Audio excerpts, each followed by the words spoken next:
everyone. We can do a little bit better than that. Good morning. All right now.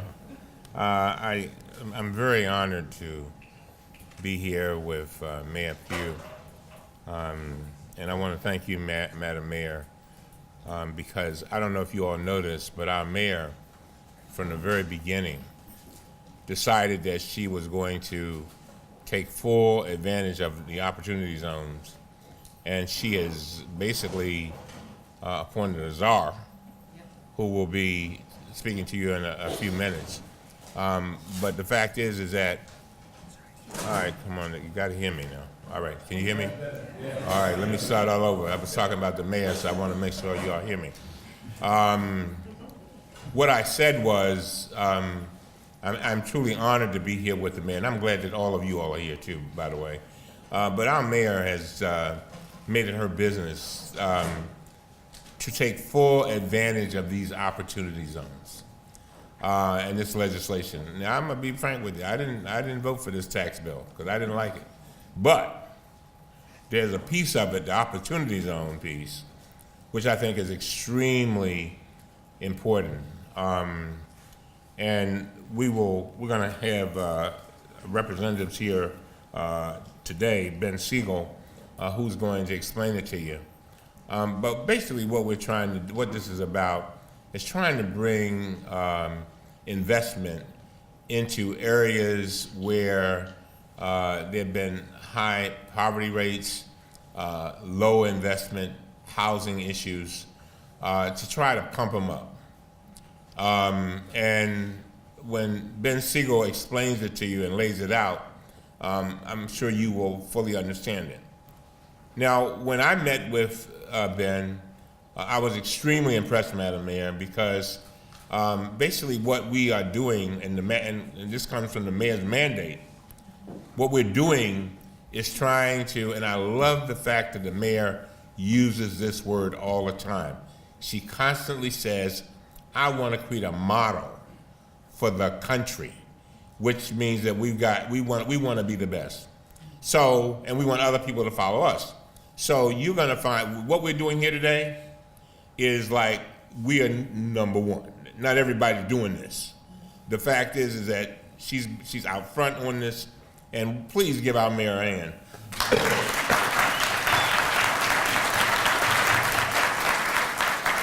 So I'm not going to talk long because I have a hell of a cold, but I want to again thank you for being here.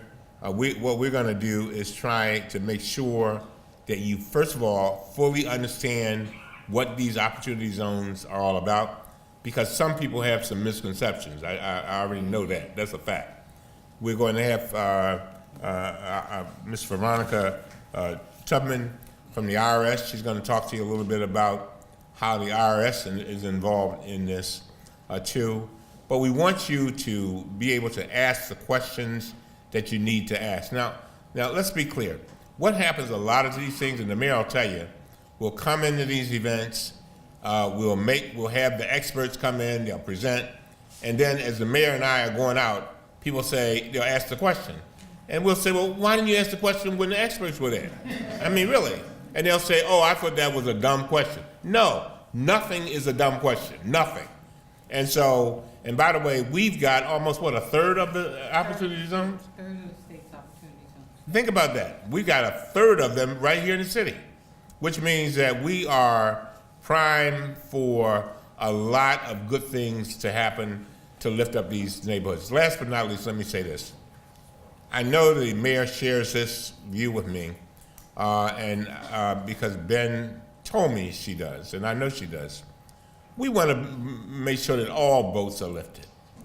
You know, a lot of people have come to me and said they're worried that when the opportunity zones come in, that certainly then you're going to have gentrification, and people are not going to have the opportunities to continue to live in the neighborhood, like the neighborhood I live in for 37 years on Madison Avenue. But they want to make sure that all boats are lifted. And the mayor, by appointing Siegel, made it clear that that's something that she definitely must have. And so, Madam Mayor, I really thank you for your foresight And now, ladies and gentlemen, and then what we're gonna do is she'll then turn it over, I guess, to Paul, and I'm gonna sit here and listen and ask questions. But again, please give our mayor a hand. Madam Mayor, please.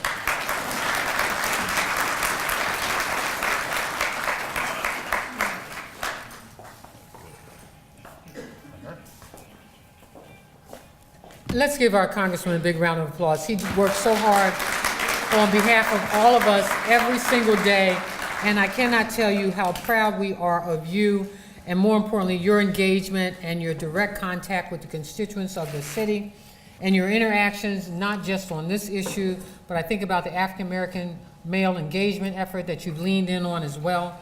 And so thank you. I just think that you are just awesome. So give him another round of applause, you all, seriously. I want to thank my soror, Veronica Tubman, for being here as well. You'll hear from her a little bit later on, and Ben Siegel, of course, and of course, Paul Taylor. But let me just tell you why we moved down this path. So last year, Mr. Congressman, when I was at the U.S. Conference of Mayors, of which we've been criticized for, I leaned in. Because Enterprise Foundation, the U.S. Conference of Mayors, by the way, you all, is the lobbying organization for all the mayors throughout the country. They hold 2 conferences a year, one in Washington, D.C., where all of the mayors attend, and one somewhere else in the country. The one that is most important to me is always the one in Washington, D.C. One, because we get a chance to go up on the Hill and lobby on behalf of our cities. 2, because we get a chance to go and visit federal agencies and talk about the needs of our city, and then have direct conversations with our congresspeople and our U.S. senators about the importance of the needs of the cities. And so last year, the Enterprise Foundation was sitting on a panel having a conversation around opportunity zones. And what they said to all of the mayors there, lean in, learn, because this can be beneficial to your cities. And so immediately afterwards, I walked up to Enterprise and said, what do we need to know? They said, this is important. There are going to be tax breaks, there are going to be opportunities for investment in your cities. So you need, these opportunity zones have to be approved by your states. And so you need to get as much information as quickly as you can and pull your team together. And so I can tell you that when I came back to Baltimore, there was very little knowledge about opportunity zones. I think Bill Cole could tell you that as well. And there was a gentleman writing about, will Baltimore be ready? Ben Siegel. I called Bill, I said, Bill, call Ben, tell him we'll be ready. We need to just get on the right team and help us to get ready. Opportunity zones are investment opportunities, not just for national companies, but for local investment as well. And I am real clear, and I think this is something we always hear the congressman say, diversity is our strength. And so to be inclusive and diverse in these opportunities is important for all of us. We want to make sure that in our opportunity zones, that not only are we scaling up and taking advantage of what an opportunity zone could be, but making sure that we're inclusive in our investment and our business opportunities and our creations that will result from these opportunity zones. And so when I came back and our team got together, including Bill Cole and others, the planning department, the Pete and Jim and others in our administration, we sat down and looked at what we needed to do, trying to understand legislation that really, the rules had not been promulgated yet. And so we knew that it would be up to the state where those opportunity zones would be.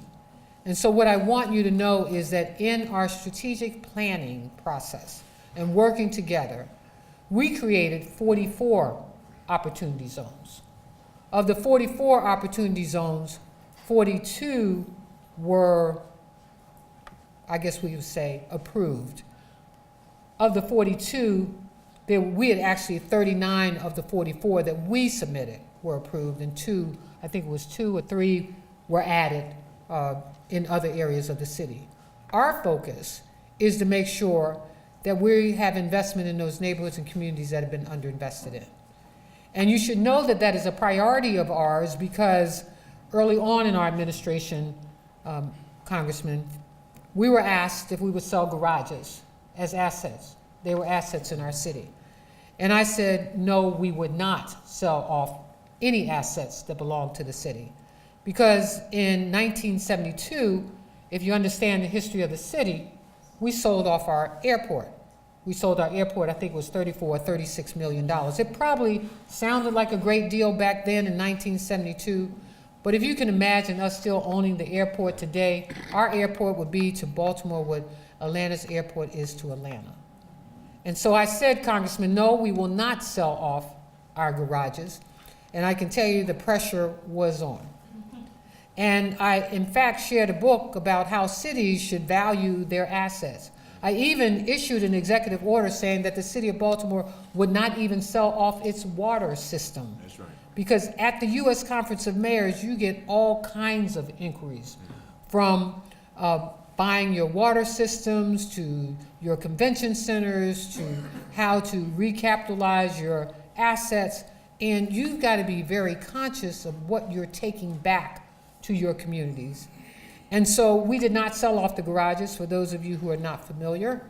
What we did do was we leased those garages.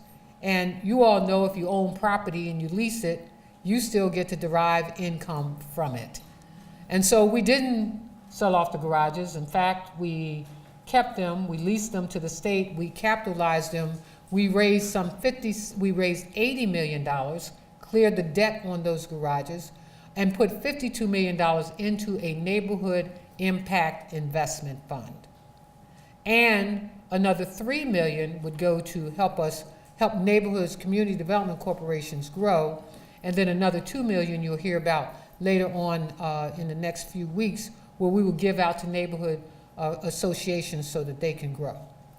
So taking that along with the development of these opportunity zones, and then with the new investment by the state in these opportunity zones, we see a great future for Baltimore, because this becomes neighborhoods that have been underinvested in for decades.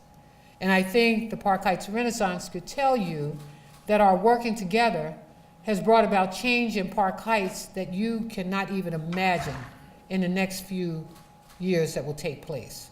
We have cleared, just in the Park Heights area, some 16 acres of boarded up houses that were falling down, trees brushing through the ceilings, trash laying in front of neighborhoods. And if you ride down Park Heights from Belvedere down, you'll see the transformation that is about to take place, including our plans for a new library on Park Heights Avenue. But new residential properties will grow there, as well as redeveloping houses that can be developed in Park Heights. But this is not just about the big companies, you all. This is also about local development. And we have an individual who now has several properties up in Park Heights that he's developing, an African-American gentleman. Over in Yard 56, led by an African-American gentleman, we've got our first opportunity zone investment, probably one of the first in the nation, almost $10 million. So if you don't think that being at the U.S. Conference of Mayors is important, we do, because we learn and we bring back. I tell people, Congressman, I don't smoke, I don't drink, I don't party that much. I do like to dance. However, when I'm at these conferences, it is a time for us to make sure that we're ascertaining all that is being offered to us. And the opportunity zones, again, I think help us to project a future for Baltimore that others probably cannot see at this point. Again, I want to say thank you to our congressman for being here, Ben Siegel for pushing us forward, Bill Cole for all the work that you've done over the years. This represents and includes access to capital for home ownership and business growth. You know, oftentimes when people think of the development of an area that has been underinvested in for decades, they just think about housing. But this is just not about housing. Think about what a community needs, you know, whether it is a restaurant or cleaners or whatever those stores, retail establishments might be. But also think about the future of retail in our communities throughout the nation. Look at what's happening in Boston, in Charlotte, where retail becomes the lower level because big box stores are not the future and residential is on top. So as you think about what it is I can contribute, supermarkets or grocery stores or new ways of providing grocery to our communities, these are the things that I think represent a greater future for Baltimore. So I can tell you that this program will support all of those kinds of entities growing and developing in our communities. So I hope that today you take from this an opportunity that you can lean into, that you can participate in, and that you can be a part of the future of Baltimore. I also want to thank the Department of Housing and Community Development for all the work that they've done. When I think about the $75 million commitment working with us to tear down Board of Houses and rebuild neighborhoods, and not only tear down, but rebuild. You know, because every Board of House doesn't need to be torn down. Some can just be fixed, rebuilt, and made a part of the viable fabric of our community. I believe that opportunity zones offer a promise for the future of our city. So again, thank you all for being here, and I hope these experts share with you what we believe are the possibilities and the promise of a greater Baltimore. Thank you.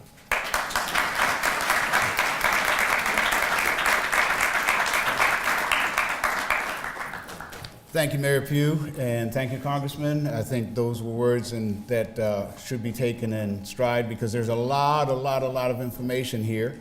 And I hope that people are going to listen today and get a really good sense of what is an empowerment, an opportunity zone. I almost said empowerment zone, you know, remember that? What is an opportunity zone? How does it work? And some of the questions that you're going to, will be answered here today. So I'm going to bring up Ms. Veronica Tubman, who's going to, from the IRS perspective, give us some sense of what it is and what it isn't so that you all will have a chance to really get some of the technical details on what it is.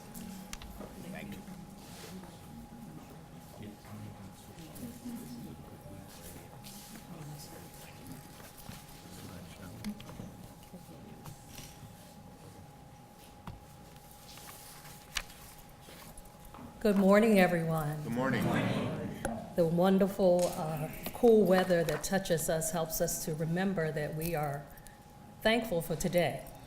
My name is Veronica Tubman, and I have the pleasure of serving the Stakeholder Liaison Office for the Internal Revenue Service. So yes, I'm still cool.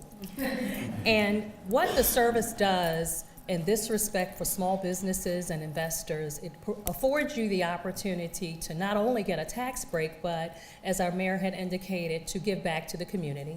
I am responsible for the Washington, District of Columbia, and Maryland areas, and I will make sure that each one of you receive a copy of this presentation, my business card, and in the event you have any questions after this event, maybe something will come to you later because it is a lot of information, I will be more than happy to speak with you on a one-on-one level. So look forward to hearing from you and to hearing the wonderful things that you will be doing. Okay. So basically, this PowerPoint presentation is a hands-on resource. I am not a reader, and I am not going to stand here and talk to all of you because this is it's a good opportunity. So what I have provided you with is a hands-on resource. And in actuality, the Opportunity Zone has been an area, it's a very important, very unique opportunity, and it's a new tax benefit. And there are certain areas that have been identified by the census as areas that are at or medium at the poverty level that need to be reinvested upon. So that's what an Opportunity Zone is. The benefits are you have an opportunity to invest those funds in that area and receive a tax break in later years. So we're going to talk about the requirements briefly and also define what an Opportunity Zone property is. So as I had indicated, the census tract will provide this information for you, which has been identified on the map by areas. Now, in order to qualify for the fund, the entity has to file as a partnership or a corporation for federal tax purposes. So in the event you're an LLC, just watch your designation with the state to make sure that you are. Now remember, the property has to maintain at least 90% of its assets in order to qualify.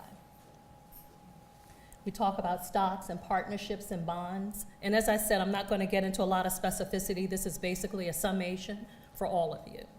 Okay, so trade or business where substantially all tangible properties, physical, that are owned or leased or business properties. Now just remember, the tangible property has to be used or purchased in trade as of December 2017. And basically, as I had indicated, we're just talking about the federal implications. So the IRS does not endorse, we are not allowed to make recommendations regarding any type of Opportunity Zone fund.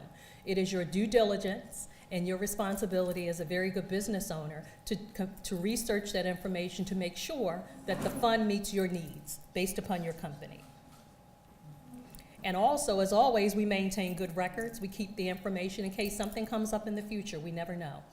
So just make sure that you have all of those documents as well. What I have recommended to all of you is that you visit on a regular basis www.irs.gov, and in the upper right-hand corner there's a search engine box for those of you that have not had the pleasure of seeing our new site. And because the laws change so frequently, I strongly recommend that you indicate the information in the upper right-hand corner for the Opportunity Zone. And always remember, whenever you research anything on irs.gov, pay very close attention to the date on the very bottom. That will let you know the validity of the information. And all of you look so happy to be here, and I'm so glad to have you here. We have lots of information, no freebies. I just wanted to establish that. I should have said that up front. So we have lots of information, okay? All right. So in actuality, this Opportunity Zone event is to encourage long-term investments. So just make sure that that is your goal, the goals that are established by your particular business. We said low income designated by the census, and it's been completed by all 50 states, including the District of Columbia. So in actuality, for the deferral of the eligible gain, the investor can elect to temporarily defer the tax gain for at least 120 days. So what that means is, say for instance, you sell a piece of property and you make a profit, you can defer the gain for 180 days, provided you turn that money into an Opportunity Zone property. And this is just an example of what the form looks like. You know, we have lots of forms, which has changed, and the instructions and details are available online. I recommend that you consult with your tax professional for a little bit more specificity related to that. The tax benefit, if you hold it longer than 5 to 7 years, is that you get an increase of 10% of the amount that you invest. So that helps to defer the gain against you and your company. If you hold it 7 years, then the 10% increases to 15. And as we had indicated before, being good stewards and keeping our information, record keeping. I know all of you are taking great notes, I can't wait. Just to make sure that we are all very consistent on that. And to qualify, as we had indicated, for federal tax purposes, you have to be a business entity. The property has to be designated, as our mayor had indicated. And this is the qualified Opportunity Zone form for this particular tax year. Excuse me. Okay. And I'm just going to, and I am not going fast, I'm just giving you the highlights, but I will be more than happy to sit down with you and we can talk in specificity. So the partnership interest in the business property, the stock, and just remember the qualifying zone to make sure that it is qualified for that. Okay. It has to be tangible. Property has to be used in trade or business and acquired after December 31st of 2017. And just remember the original use of that particular property, as Mayor had indicated, or a substantial improvement to that particular area. Now, as I had indicated before, with all things, you know, information in a printed form is only as good as the date that it's printed. So just be very mindful, and all of the information and the links are active. I find the most important information are the frequently asked questions that are available on irs.gov, because it has come throughout the country, and always think if you have a question, somebody else may have that same question. So the good part of that is with the frequently asked questions, they are updated daily. I was looking at them myself this morning. So the information that I have to share with everyone has all of the frequently asked questions. Okay. And the draft of the 8996 and the instructions are available online as well. So we talked about the 180 days, the 5 to 7 years, the benefit, and the 10-year holding benefit. And in actuality, the biggest asset of this are the deferred gains. Remember, your entity has to be a partnership or a corporation, and you have to hold at least 90% of the assets in an opportunity zone property. And you have to self-certify every year just to make sure that you are within the requirements, and just be very careful of that as well, because the requirements do change. Okay. That is my contact information and my telephone number. Just want to give you a few highlights just to remember that the Internal Revenue Service does not endorse any particular property. If you have any tax-related questions regarding anything else, you can email me or you can give me a call.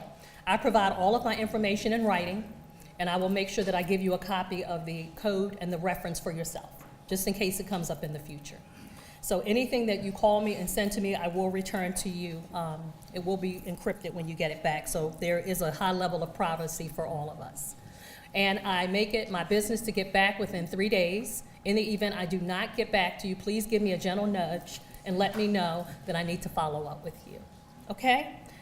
And we're going to entertain questions in a little bit. I thank you so much for your time, and you all have a good day.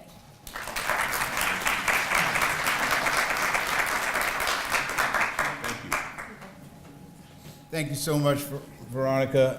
One of the most important things that I want people to leave this wonderful place with is a clearer understanding of what opportunity zones are, and more importantly, what they are not. Because I think one of the congressmen said it earlier, that a lot of people have misunderstandings about what the opportunity zones are. And so we've hired somebody who's been tracking this legislation and really kind of getting a clear understanding of it since the beginning. And so I want to bring up Ben Siegel right now, and Ben will kind of give you, from Baltimore's perspective, on the real estate side, but not on the real estate side, a little bit about the business side also. Thank you all.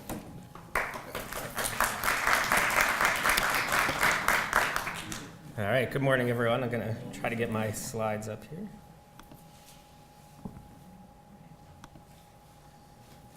All right. Great. Well, good morning, everyone. I'll try it again. I heard the congressman say good morning. Good morning, everyone. All right, thank you, thank you. Took my cue from you. Well, let me first just thank the congressman and the mayor. You know, you guys have kind of set me up here. A lot of pressure on me. You know, I'm called the czar. I'm called the Opportunity Zone Emperor, all these kind of terms. I'm really just here to work for you guys and for the community. So, but really, I got to thank the congressman. We had a great meeting a couple weeks ago, and it was a great opportunity to pick his brain a little bit on some strategy for what we can do in Baltimore, and to share, you know, what we're looking to do with opportunity zones. And, you know, I do have to thank the mayor for, you know, having the foresight to create this position.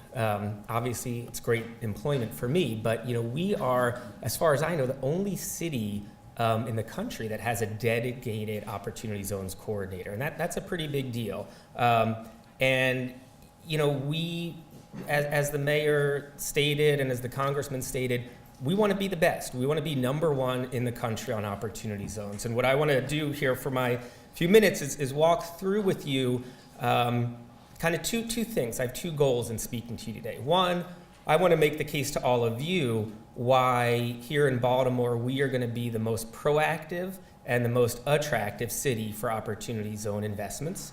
And two, I want you guys to walk away with some clear indications of how you can use me, how you can work with me and how you can work with the city for projects or for other activities that you're looking to do in opportunity zones. So let me jump right into this. So the first thing is we have these maps. So we've got these two maps here that are BDC's map. The map up here is the state's map, DHCD's maps. It's all the same census tracts. So what I want to do is, Veronica did a great job of giving an overview of how opportunity zones work. I want to just take a minute before I launch into some of the specific Baltimore City strategies, just to walk through in some very clear examples of how this whole thing works. Because when you think about opportunity zones, there's generally three things to think about. There's the places, there's the funds, and then there's the investments and actual projects. So let me just break that down a little. So first are the places. So here in Baltimore City, we have 42 opportunity zones. And on my map up here, they're the green census tracts. On the maps up here in the front, they're the blue census tracts. And as has been mentioned, we have about a third of the opportunity zones in the state of Maryland. So Maryland has 149 designated opportunity zones. 42 of them are at Baltimore City. And again, a zone is a census tract. So that's what a zone is. The eligibility for a zone to be designated, or a census tract to be designated, is that the census tract must have a poverty rate of at least 20% or an area median income of 80% or below. And so the way that the law worked is that governors could designate up to 25% of the eligible tracts in their states as opportunity zones. So here in Baltimore, we have 42 of the 149, which is 28% of the state's total. Just to give you a little bit of a sense of some of the other counties and census tracts, Baltimore County has 10. Prince George's has about 25. So between Baltimore City and Prince George's County, we've got about half of the opportunity zones. Montgomery County has 14, and every single county in the state has at least one. So those are the places. And what I should also mention, if you look at the map, you know, I want to give credit here to the mayor and to Bill Cole and to Michael Braverman and the City Hall team, Colin Tarbert, Jim Smith. They had real foresight in how we identified our 42 opportunity zones. And this is one of the reasons why I think we are going to be number one on attracting investment nationwide. And if you look at the map, it's pretty strategic in that the zones are centered around our anchors. Right, so if you look at Morgan State, Coppin State, University of Maryland, Johns Hopkins Medical Center, we have opportunity zones around those. We also have opportunity zones around key anchors, right here in Park Heights, Sinai Hospital, Bayview over in East Baltimore. So these zones were selected in a way that they are areas kind of around key economic drivers and anchors in the city. Obviously, a lot of opportunity zones around the waterfront area, parts of Port Covington, Westport, Cherry Hill, so where we have a lot of activity going on economically in the city. We also have some strategic decision-making on how the zones were selected in that pretty much every single one of our business incubators in Baltimore City is either within an opportunity zone or directly surrounding one. And that's a key strategy in terms of driving business investment within our zones. So when you think about these, again, just to give you an overview, opportunity zones, the places are the first thing. The second thing is the funds, and Veronica spoke to this. So in order for these opportunity zones to receive investment, investors have to create a qualified opportunity fund, okay? The way that a fund is created is it's self-certified, right? So Veronica talked about IRS Form 8996. That's what an investor used to certify their fund. And when I say an investor, that can be an individual, that can be an institution, that can be a bank. There's really wide latitude on who can create one of these funds. The key, though, for how these funds work is that once they're established, the only thing you can put into these funds, the only type of investment, the only type of assets are capital gains. Okay, it can be any kinds of capital gains, short-term, long-term, but it must be capital gains. And a capital gain is recognized when you sell property, when you sell stock. So we're talking about, in general, wealthy investors who are participating in this, right? And that's something that I'll touch on in a second. But the way this works is when an investor, and I'm going to walk through an example, an investor recognizes a capital gain. So let's say we've got a property that we sell, and we have a profit, we have a capital gain of $100,000 on that property. We're going to have to pay capital gains tax on that, right? But if we take that capital gain, and within 6 months, with 180 days, we put it into our opportunity fund, then we can defer payment of taxes on that $100,000 in capital gains, okay? So we now got our $100,000 in this opportunity fund. Now, once it's in the fund, we have roughly a year, roughly that tax year, to deploy that $100,000 into a qualified project in one of these opportunity zones. So we've got our place, which is the zone. We have our fund now with $100,000 in it. Now we have to look for an investment to make. Okay, so here we are in Park Heights, and Marcus has a lot of great projects here. Let's say we want to invest into a workforce housing project here in the Park Heights area. So we take our $100,000, and let's say there's a project that's up and running, and we want to come in as an ownership stake in that project. And this is the key. This is not debt capital. This is equity capital. So when you take your fund and you invest it in a project, you are now a part owner of that project. Okay, so we take our $100,000 and we're going to put it into the development of a workforce housing project. Okay, now the way it works is you have to put your ownership stake in, as well as you have to make substantial improvement. Okay, and substantial improvement, if it's a real estate project, is equal to 100% of your purchase into the actual project or property. So let's just use our $100,000 example. We are going to come in as a part owner on a new project for workforce housing. So we're putting $50,000 in to make our part of the purchase in this project, and then another $50,000 goes into substantial improvement of that building or of that project. So we now have put our investment into this project, and this is where the tax benefits start to kick in. So here's how it works. So we put that investment in this year, 2019. We don't have to pay taxes. We are gonna have to pay taxes on that $100,000, but we're not gonna have to pay taxes on that $100,000 until 2026, as long as we keep it in our fund, okay? So that's the first benefit of Opportunity Zones. There's 3 types of benefits. Benefit 1 is deferral, okay? So we defer payment until 2026, and that's locked in stone. That's a hard date, okay? So the second benefit is reduction, okay? So first is deferral, then is reduction. So the way reduction works is that if we hold our $100,000 in that fund for 5 years, we get a 10% step up in basis points. Okay, so in 5 years, we'll have to pay taxes if we pull our money out, but instead of on the full $100,000, we'll just pay it on $90,000. If we hold our money in the fund for 7 years, then we get a step up of 15 points. So now we're paying taxes on $85,000 of that $100,000. Okay, so let's say we did that. We held it for 7 years. We've got our money in our fund. It's growing in appreciation in Marcus's great workforce housing rental project. By 2026, our money's still in that fund. We're going to have to pay capital gains on that original investment of $100,000. So we're going to pay capital gains at the end of 2026 on $85,000. Now, this is the most important benefit, and this is the third one. And this is complete elimination of capital gains on appreciation. We must hold it for 10 years. Okay, so 2026 came and went. We paid our capital gains taxes on that $85,000 because we had held it for 7 years. Now 2030 rolls around, and we're like, man, look at Park Heights. This neighborhood has, really shot up. So much stuff going on here. Our rental housing, workforce housing project is going gangbusters.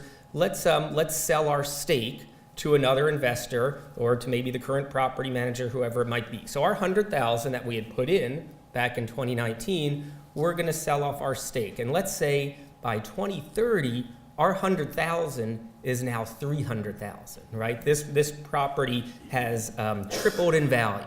It's going to happen, all right? So the property's tripled. So we sell off our stake of $100,000, which is now worth $300,000. That gain we make, that $200,000, we don't pay capital gains tax on. It is totally exempt from capital gains, and that is the kicker. That is what has the investor community going crazy across the country about this. It's that 10-year hold and gain. So the project that the mayor mentioned at Yard 56, Prudential Financial invested over $10 million, quite a bit more over $10 million in the Yard 56 project in 10 years. When their investment is much more than that over $10 million and they sell off their investment, they're not going to have to pay capital gains on any of that appreciation. So that's a big deal. And that's where we want to be able to take advantage of these tax benefits to support our community development projects here in Baltimore City. So let me walk through a couple of our key strategies. So again, this is our map. We've got the 42 opportunity zones. The next couple slides just talks about kind of how we've got them clustered. About 17 of the zones are in West Baltimore, 11 are in East Baltimore. Downtown, parts of downtown is an opportunity zone. Southeast Baltimore has 4 census tracts, and then South Baltimore, Southwest Baltimore has 9. I want to give you a little bit of a taste of some of the example types of projects in opportunity zones that have been receiving attention from investors. And this is not a full list, obviously. I just picked out a couple of sample projects just so you have an idea of the types of projects that are eligible for investment in opportunity zones, because it's really a wide variety of projects. It can be real estate, it can be operating business. So let me just give you kind of a quick overview of these 6 projects here. So one is Madison Park North. Okay, this is a huge transformational project in West Baltimore, 700 West North Ave. It's kind of that big area between Bolton Hill and Reservoir Hill. This is a huge project, $150 million, mixed use. That's going to be residential. It's going to have office. There's a 21st century school in the area already. This is a project that was made for opportunity zones. A lot of investors are very interested in this. And I should say that these projects are all investment ready. And that's a big focus of ours right now, is that we want to really, for this year, push those projects that are investment ready. Because if you go back to how I was walking through the benefits, in order for investors to take advantage of all 3 types of benefits, they have to make their investment this year. That 7-year period for the 15% reduction means you need to get in 2019. So there's a lot of scurrying by investors to get their investments into good investment-ready projects this year so they can take advantage of that 7-year benefit. Now, if you don't get them in this year, you can still take advantage of the 5-year, and really the big benefit is that 10-year benefit. But Madison Park North is a great example. It's a huge project, $150 million, where there's lots of opportunities for kind of those large investors like a Prudential Financial to put a major investment into. Second example is on the other end. 2200 Druid Hill Avenue. There's a great project underway here that Druid Heights CDC is working on. They're taking 15 row homes and converting them into rental workforce housing. It'll be about 40 plus units. There'll be some retail on the ground level. This is a nice project. It's much smaller. We're talking in kind of below $10 million area, where you can have an investor or a group of investors come in and make a nice equity stake in this project. And the way it would work from an investor standpoint is that you're investing in rental housing. So you have a stake, you have an equity ownership in that rental housing project. And then after 10 years, as that property appreciates in value, you can sell off your investment, and then you won't pay taxes on your capital gain. So this is a good example of a lot of the projects we have in our neighborhoods where it's either conversion of row homes, it's some scattered site development. We've got some great projects underway in Johnston Square, for example, where Rebuild Metro is doing a lot of work, as they had done in Oliver and Greenmount West. And so these are very nice projects for within the opportunity zones. A third project that's getting more into the office and community facility side is a project that Dante Hickman's working on in Broadway East. It's a community wellness center on 1501 North Chester. This again is a great project. It's office, and Hopkins is already on board as the anchor tenant here. So this is a nice opportunity for the neighborhood as well as for attracting investment, and we've had several folks who are interested.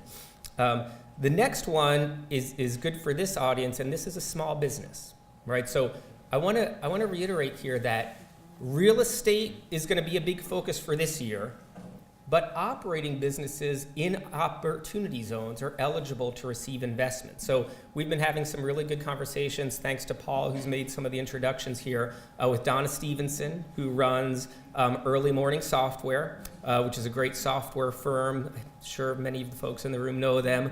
Donna is in the process. She has a compliance software tool for contractors to comply with and manage their MWBE requirements on federal contracts. This is a great software. Her business has been very successful. She's in the process of doing a major expansion of her software technology, and there are several opportunity funds interested in investing in her and in taking part ownership stake to help her to get where she needs to go to expand. And I do want to make a quick aside note that while we're very excited about investments into operating businesses, and especially minority and women-owned businesses here in Baltimore, there still needs to be a good deal of clarification with the regulations. So I know that our friends at IRS are working hard on this, but we have been in a position to make some comments to the IRS to make sure that a wide variety of businesses will be open for investment. So I say all this because there's still 2 more tranches of regulations that need to come out, and those regulations will provide additional clarity on investment into operating businesses. But so that's all to say, I think this year, most of the types of investments we'll see will be in real estate, but as we go forward, I'm really excited, and one of our strategies in Baltimore is to really push our operating businesses as ripe for investment. And just the quick last 2, the Wycomico building down in Pigtown, it is an example of a great project in an opportunity zone, and fits a strategy where this is a building, this is the big red brick building near the stadiums, an old warehouse that's been completely redeveloped and modernized, where it's in an opportunity zone.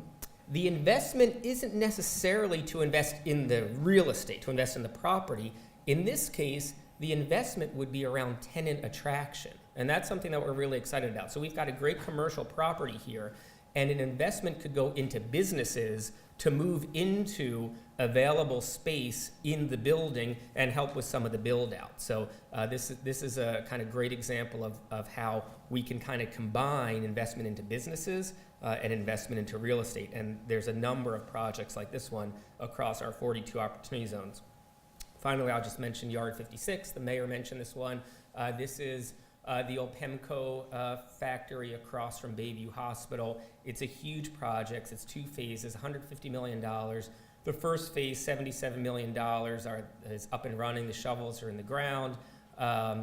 It will be mixed use, largely retail and restaurant. LA Fitness is going to be an anchor tenant here, and it'll largely cater to and serve 6,000 employees at the hospital, as well as residents of Greektown and some of the surrounding neighborhoods there. And as the mayor mentioned, Prudential Financial out in New Jersey made their first investment through their National Opportunity Fund into this project. And to date, we're still early, but to date, it's the largest single opportunity investment in the country. So that's pretty good for Baltimore. Okay, so I'm just going to breeze through this because I'm sure I'm going over my time, but lots of information to share here. We mentioned the state. You know, the state is a critical partner in this, and you know, the mayor gave a good shout out to DHCD, Ken Holt, his team. Ken's got a guy named Frank Dixon, who's kind of my similar type of role at the state level. So Frank and I are on the phone pretty much every day. Actually, Frank just called me right before this started as we were talking through some projects. And the state has done a nice job of making some additional proposals to attract investments into our opportunity zones in Baltimore and in the state. And this includes some proposals currently under review with the legislative session that would add additional tax credits for programs for investments in opportunity zones, add some additional funding for programs like CORE and Neighborhood Business Works that would specifically be targeted to the opportunity zones. The other thing I want to point out to you, and this is an important takeaway, is that middle bullet there references a new website that DHCD has launched. So you can just go to dhcd.maryland.gov/opportunity zones. The website is a project exchange website. So when you go to that website, it's got a great interactive map. You can zoom in on Baltimore, and you can see not only all of these projects that I just mentioned, but a whole bunch of others. And if you've got projects, if you've got a business, if you've got a property, if you've got something that you're working on in an opportunity zone, you can add it into the exchange so that investors and other partners can see it. And if you have any questions on that, you can certainly come to me and I can help you with that.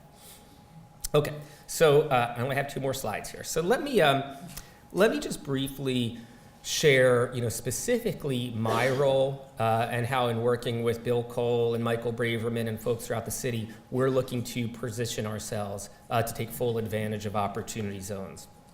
So this is kind of my 7-point plan. These are like kind of my key activities as opportunity zones coordinator. I won't use the word czar. But I'm not going to walk through every one of them. What I want to talk to you about is kind of how we're approaching this, kind of what our strategy is. And there's kind of 3 levels that I want you to kind of think about and take away with you today. So on the first level, I very much view my role as the Match.com for opportunity zones, right? So let me explain that. So I am spending my days talking to folks in the community, talking to developers, talking to operating businesses, and building a sophisticated database. I've got a huge database that I've been building where I've got an inventory of all projects across our opportunity zones. And I'm getting a really good sense of what's the project, what type of investment is the project sponsor looking for, what type of impact will the project have as it relates to job creation, affordable housing units, depending on what it is, and getting a really kind of good sense of what's out there. That's on the one side. So if you've got projects, come see me, because they'll go into my database, all right? On the other side is conversations with investors, right? So I am just, pounding the pavement. A lot of my job is hustling. I'm pounding the pavement. I'm calling all the opportunity funds that have announced themselves nationally. I'm meeting with family offices locally, meeting with investors, and getting a sense of what are they looking to invest in. And I want to be really clear here. This is not easy stuff. This is not money growing off of trees. These are investors who are taking capital gains and who want returns, right? They want social impact, but they want returns too. This is not what we're used to in the community economic development field. This is not your Community Reinvestment Act, 2% loan from, a bank. This is investors who want to see returns over 10 years. So at this first level of just Match.comming, I'm trying to get a sense of what are investors looking at, and then making the connection with projects that meet their interests. And that's a really important part of this, because we've got a lot of new types of investors coming into this space and coming into neighborhoods where they haven't previously looked, but because of this opportunity zone opportunity, they're now looking at projects here. So for them, there's a lot of opportunity costs to doing research, to understanding the neighborhoods, and that's something that we're doing. And then obviously for project sponsors, there's a lot of opportunity costs in finding investors. So my job is to try to decrease those opportunity costs as best I can, and to do that matchmaking. That's level 1, and that's very much, what is the market going to allow? Level 2 is we recognize that in many of our communities, you're not going to get an investment where an investor is going to see a 15% return on a workforce housing project. So what can we do from the city's perspective to enhance the capital stack, to enhance credit for these projects? And that's where the Mayor's NIF Fund is a critical partner in this. So Mark Hoffman and I, Mark is running the Neighborhood Impact Investment Fund, are working very closely to figure out how we can leverage and stack up together opportunity fund investments with NIF investments to de-risk some of these projects for the opportunity fund investors and to make them more attractive from a return standpoint. And so in addition to that, we're obviously also looking at some of the other tools in our toolbox around tax credits, whether it's the federal level, low-income housing tax credits, new markets tax credits. The state has a number of great subsidy and grant programs for a number of these projects. So we're trying to stack those all together and enhance projects and bring credit enhancement to these projects. Now the third one, so I've got kind of the market doing the matching, kind of enhancement of credit to make some of these projects kind of less risky, more attractive for opportunity fund investors. The third area is what I'm most excited about, but quite frankly, it's the most challenging area, and that's where I'm really excited to work with the community around. And that is, at the end of the day, how do we make sure that these investments can help spark wealth in the community, for the community, and as the congressman was talking about before, can help make sure that residents of the communities that are receiving investments benefit. And that's key, and that's where it starts with working with all of the CDCs, the neighborhood associations, the community organizations. So I've been making the rounds across the city, sitting down with CDCs. I met with Marcus a couple weeks ago in Samakai up here in Park Heights to get a sense of what are the projects that you guys are focused on, and how can we make sure that we're driving investment into those projects. That's kind of one key area of this. The second area is can Baltimore not only be kind of the most proactive, the most attractive for investment of opportunity funds, can we also be the most creative? You know, what can we do? And I've been having lots of great conversations with folks across the city. What can we do to come up with models under this law to ensure that wealth stays in and is grown from within the community? And one really cool example that I've been talking to some folks about is, what if a nonprofit organization in a community, or a community development corporation, or a neighborhood association worked with their board of directors and created their own opportunity fund? So the nonprofit could spin off an LLC and work with donors to create a fund in the community that could then invest in entrepreneurs and projects right there within the community. And so that's one example of, you know, how we could look to do this at the local level. Another one, which we'll get to the IRS to make sure we can do all this type of stuff, but one of the things that I've been talking to some folks about is that, and Ben Roy here in the front, we talked about this a little bit. You know, we know that in our communities, not a lot of residents necessarily have capital gains to recognize, right? You don't have stocks, you don't have properties to sell off. But many people do have savings, right? And many people want to build wealth. Can we come up with some creative models to figure out how neighborhood residents can use some of their own savings to somehow purchase into opportunity funds? Now, we're not going as far as, you know, creating secondary markets of capital gains, but there could be some really creative ways to look at this, and we're talking to a number of experts to brainstorm that and figure it out. And I will say there is some legislation at the state level that Van Roy here might have had something to do with, that would allow residents to put savings into opportunity funds and take advantage of state tax benefits. So more on that as the legislation goes through. Final point I just want to make here is that here's what I'm focused on this quarter and really for 2019. So we are, Ben, hold yes. on, hold on. As the mayor leaves, give Oh, her a sorry. hand. I'm sorry.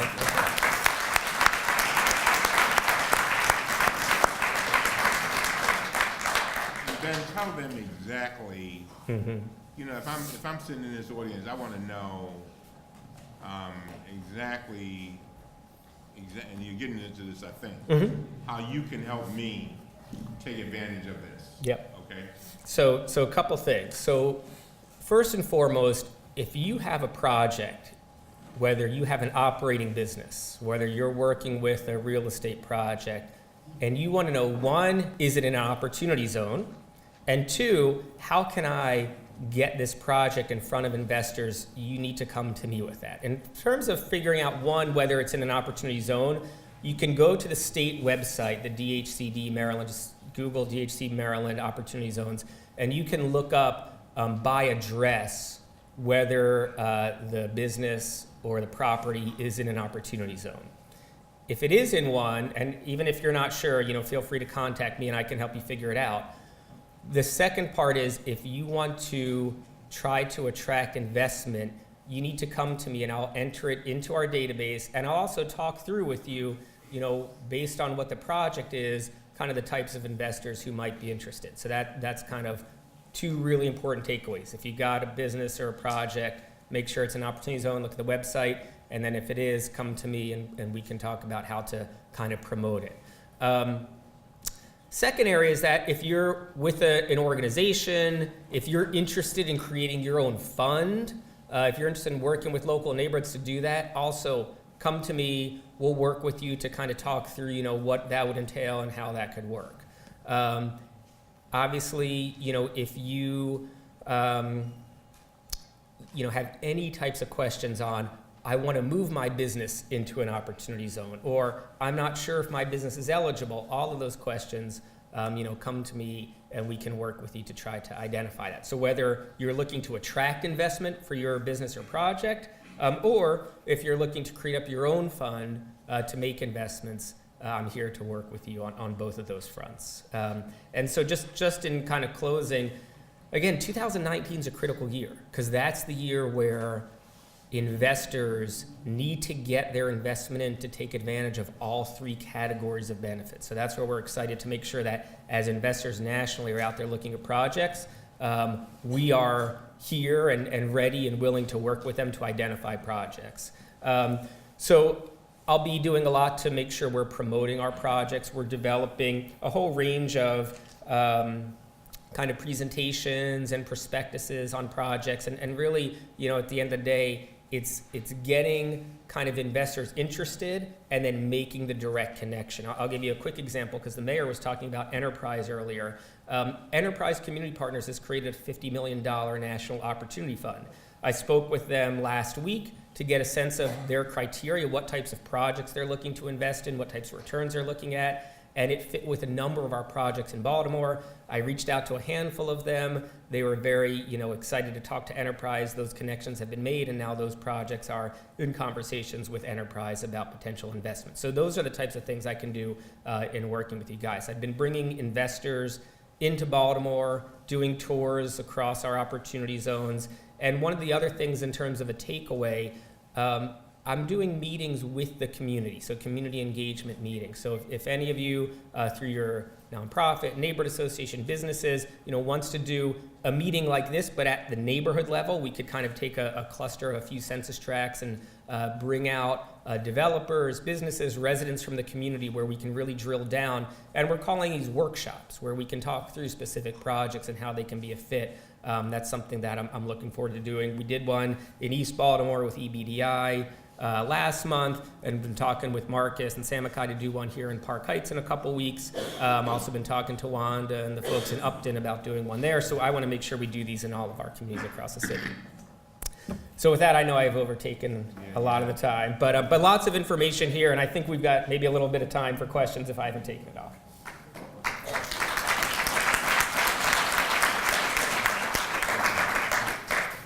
Lots and lots of good information, right? Oh, wasn't? Oh, just making sure. I didn't want you to go to sleep. So one of the worst things about being the last speaker is that the previous speakers told everything, right? So I don't really need to ask Ben a whole lot of questions. One of the things that I did want you to hear, though, the mayor mentioned that we have been looking at how do we help some of the communities so that they can be ready, so that they can be primed for some of this work. And so you might have seen a couple of RFP come out recently for the Catalyst funds, which have both technical assistance and also capital dollars coming into communities. So those are two of the tools besides the NIF fund and some other things that we've done. So I want to, I'm going to open up for 5 questions. So make sure it's the good 5 questions. All right, let's roll, folks. All right. Any questions? Waleed. Nice and loud. Yes. Thanks, Paul. So in terms of housing projects, is this basically targeted towards rental, or would for sale projects also be applicable for these zone funds? That's a great question. This is on. So here's the deal. It can be either, but think about the example I gave. Okay, an investor needs to be in there for 10 years if they want to take full advantage of the benefits. Okay, so let's take an example where an investor wants that full 10 years.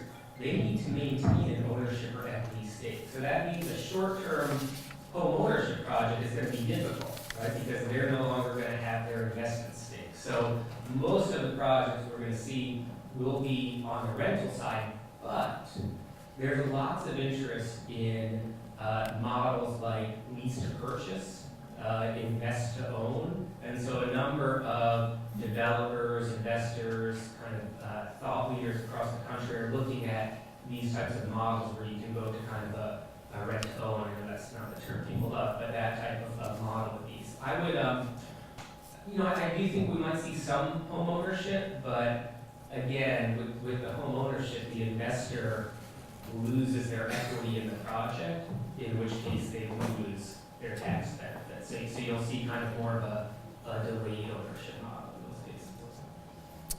I had one, yes, John. First of all, I just want to say I'm a proud member of Congressional District 7, and Right. delighted that Congressman is here and represents us. Thank you very much. This notion of capital gains, a lot of people have put money in 403 or 401 projects, and the money that's in there has accumulated a debt. Is there any way that that could be considered as part of a fund that you could use for this purpose?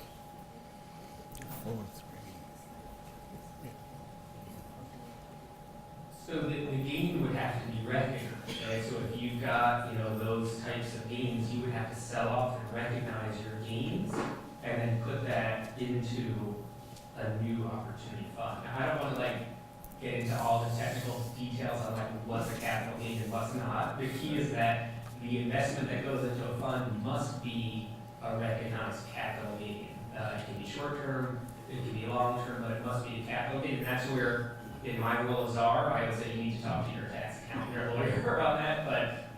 But yeah, I mean, there's a whole bunch of ways that, capital gains can be recognized through sale of ownership assets, whether it's property, stock, investments, those types of things. Just remember the 188 rule as well. Yeah, so I want to just ask one little follow-up to that. So Veronica, this is really pointing to you. How is this different from the 1031 exchange? And is there any relationship? The difference is the timeframe of the 1031 funds and the intent of the funds. And interestingly enough, thank you, Paul, that's where the legislation is at. Due to the furlough, we were kind of late with legislation, so that particular aspect is still being looked at by Congress. So that's why I strongly encourage you all to look at the information as it updates. And I'll just add, a lot of people are talking about these 1031 exchanges and isn't this the same thing as what's already out there? The difference is that, yes, with the 1031 exchange, you get to, basically kind of carry forward capital gains, right? You don't have to pay tax on those. The key with this is that you get to defer, but then you're not paying any capital gains on appreciation when you get out of the project. Ultimately, with the 1031, if you sell off, you're going to pay capital gains on everything, the original amount and the appreciation. With this, you're not paying anything on the appreciation part. Great. I saw Helen, you had your hand up? I do. Good morning. Congressman Cummings, thank you for your unwavering support for Baltimore, for Maryland, and for our nation, and for bringing this here to Baltimore.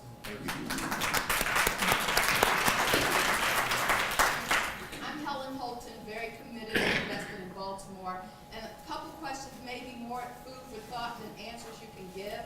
I heard, Veronica, that there are a couple more tranches of regs that need to come through. In that process, how can citizens, particularly small minority business enterprises, get their questions, ideas, creativity factored in before these regulations are established so that it might stimulate economic development at the ground level for those businesses that have the most difficult time of having opportunities? Okay, thank you so much. So as I had indicated, I welcome your input, and what we do, we take that information and it is forwarded on to Congress, and that is given into the determination when the laws come into existence. So in the event you send me a concept, you have a question, you have an answer, it's called the Issue Management Resolution System. It goes directly to Congress when they mandate the law, and that is your opportunity to give your input to that And so particular it would law. make sense for us to make sure we copy our congressional representatives and those that are sensitive around what's at stake so that we get more impact. So let me also add, if you've got specific comments or questions or anything like that, you can get that information to me as well. We've been working closely, the mayor mentioned the U.S. Conference of Mayors a couple times. We've been working closely with their team to make sure that they have information for the comments that they're providing to the IRS on these. And as you noted, there will be 2 more tranches of these regulations coming out. We're expecting one within the next couple of weeks, and then another tranche maybe by the end of the quarter, maybe second quarter. So there's time to get comments in still. There was a public hearing last week in DC. There will likely be more of those. So without doubt, we want to make sure that we're at the table and that our voice is getting heard as the IRS is finalizing these regulations. Because especially on the business side, there are a lot of questions still to be answered. And so please make sure. Or maybe you can go to Ben and my contact info is up there. Please feel free to email or call me with any of those comments as well. And then we'll make sure we copy each other so that we're on the same page. I have Marcellus in the back and Van Roy right here. Yes, good morning. This is an extraordinary information session. Speak up just a little. And I'm most interested in whether or not there's been any focus on community-based manufacturing and on developing franchise ownership for the myriad of businesses that are in these communities so that some of these franchises can be community-owned. So I think there's a couple of things. One is, on the business side, the regs are still sort of in flux. So there's some thinking about that. I think, Ben, you may have some other comments also about that.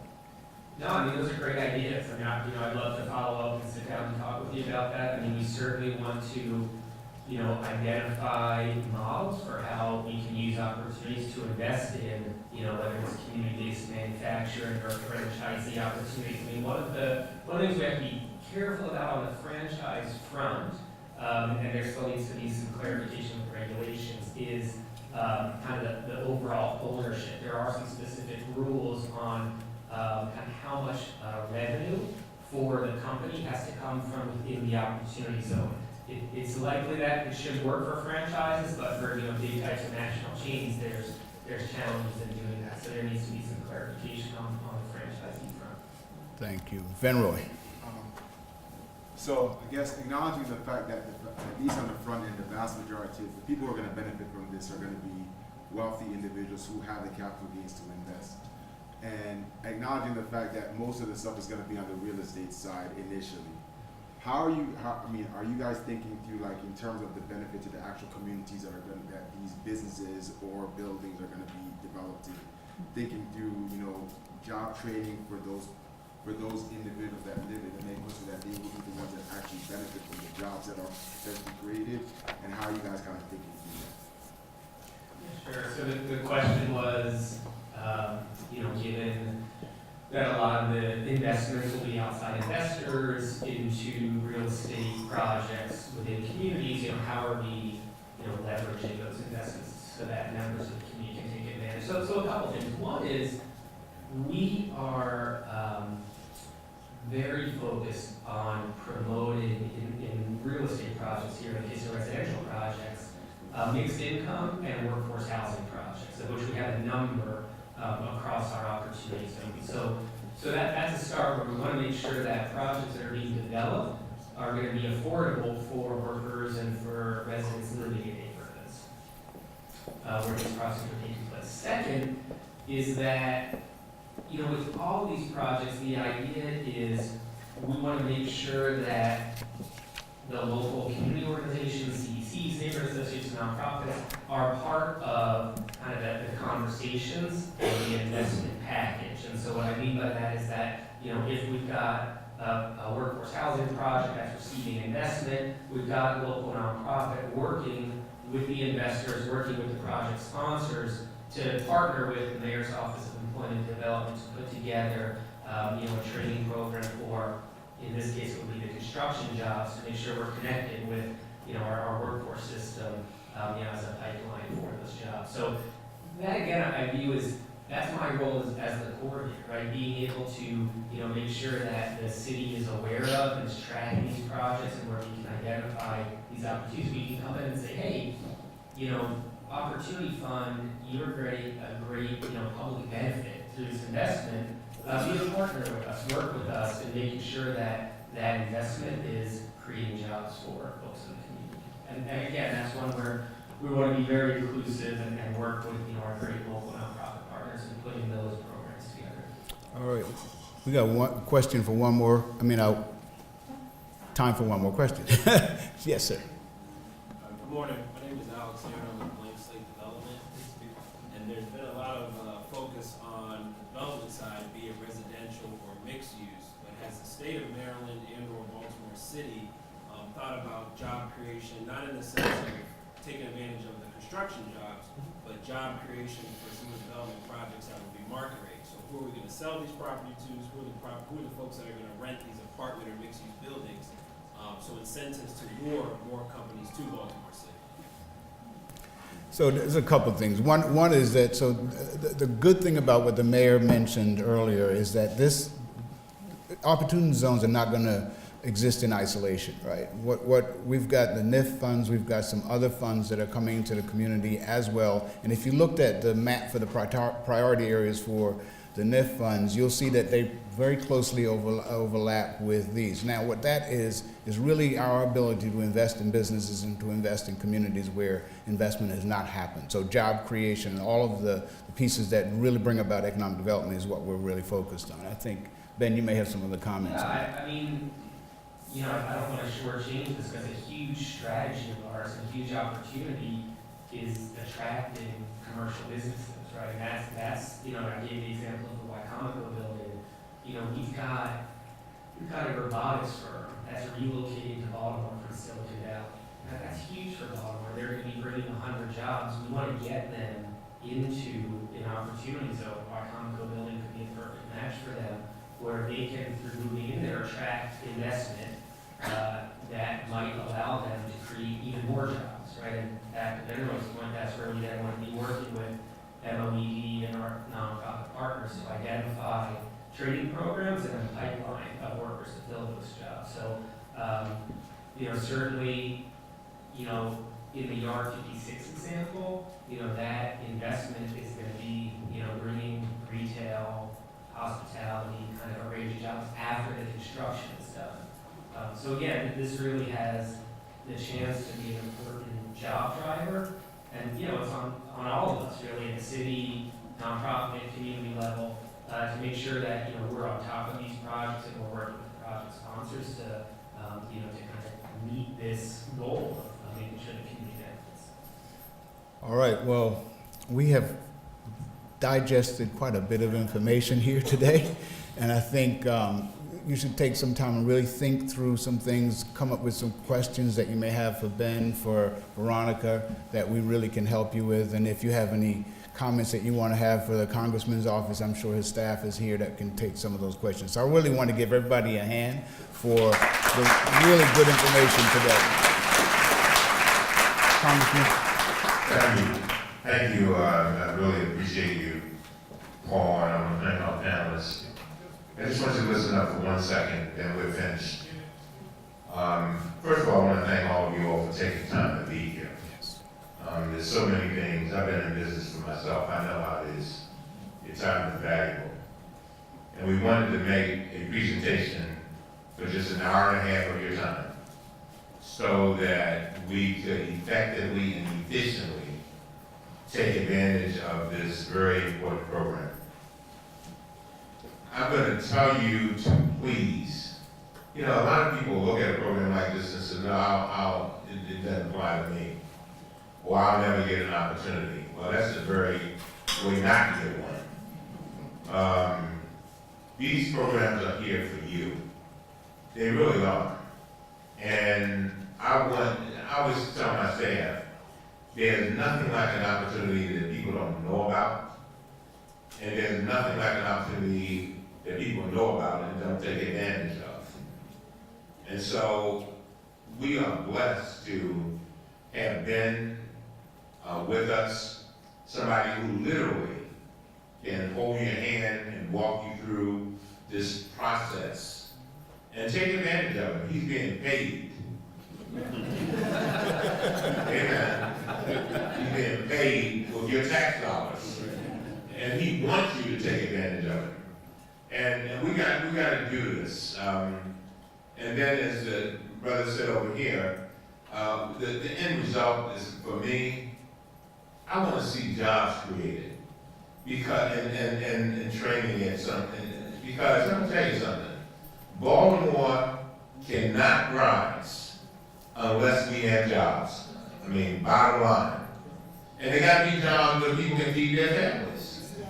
So when you think about the various problems that we have in our city, crime, I mean, you can name all of it. If people just had jobs, it would make a big difference.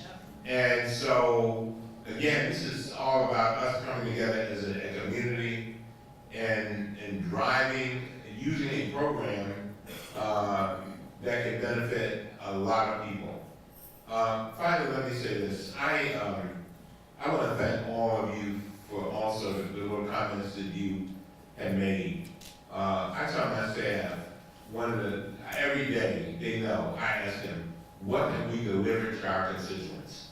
You know, I know I'm fighting Putin and I'm fighting Trump and all that, but the most important thing to me is making sure we deliver to our constituents. That's the most important thing. That stuff in DC is nice, 60 Minutes is nice, but unless we can get the jobs, make sure our children are educated, make sure our businesses are thriving, you know, that means very little to me. So, again, thank you all very much. Now, listen up. There's a little, is there some food out there? Is there food out there? All right. My daughters, I have 2 daughters, and we would go to the White House, Ms. Tubman, we would go to the White House, and we would, you know, they'd have steak, and this is when Obama was around.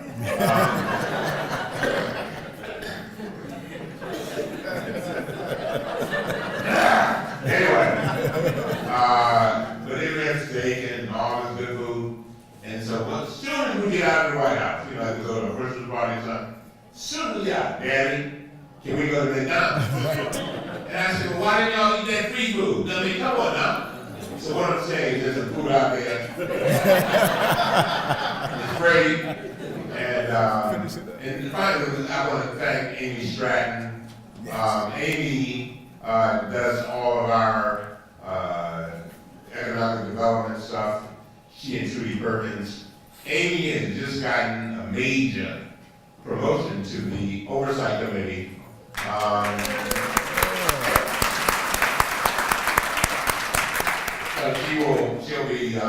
She'll still be working with me, but she'll be in Washington.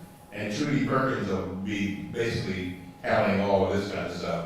I also want to take a moment. A lot of people don't realize it, but there's no way that I can do my job without a phenomenal chief of staff. Really. I mean,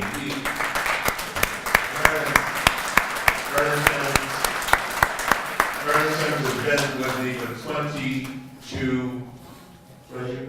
22 years. 22 years. That's a long time. A long time. A lot of people wonder how we keep the train running. When I was in the hospital, you know, I got out of the hospital, I've been in the hospital for 6 months. And people said, I didn't know you went to the hospital. I said, that's because I got a phenomenal staff.